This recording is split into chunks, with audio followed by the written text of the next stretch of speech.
Start off by sponging in a dingy yellow paint. This one is called Blythe and it is part of the WolfeFX Monster Palette.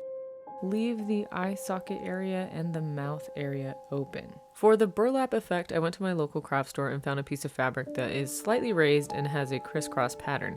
You can take that, wet it just a little bit, and then put it in your black paint. Then you can turn around and stamp it onto your face multiple times, and it will create that burlap bag look.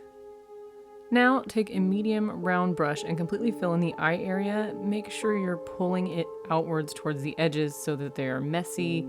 They don't need to be perfect. That's really what you want, is an uneven look. And then curl up a shape in the middle of the eyebrow because we're going to make him look a little bit angry. Also use black eyeshadow to soften the edges and a liner brush to make the thin, detailed lines.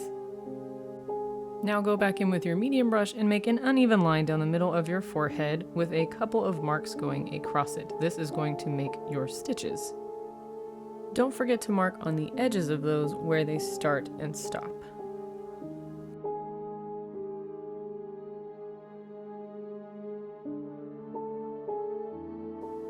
Going back in with the liner brush, use white paint across the top of the stitching to give it some highlight and make it stand out. Now you can go in with a small angled brush and some black eyeshadow and really give it some depth underneath the stitching.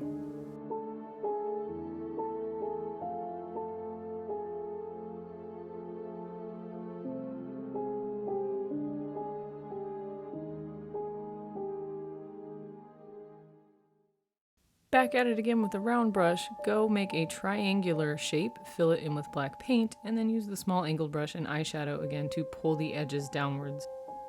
Continue shading around the nose to give it more depth as well.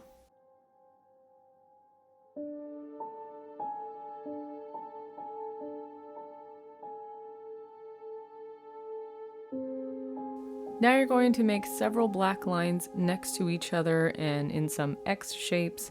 This is going to mimic the straw that's closing the Scarecrow's mouth.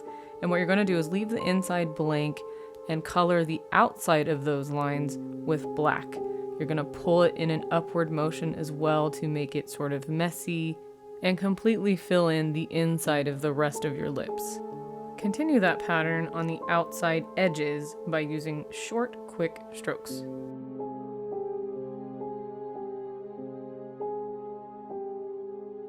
Use a little bit more black eyeshadow to make the forehead and the temple areas stand out, and you're good to go.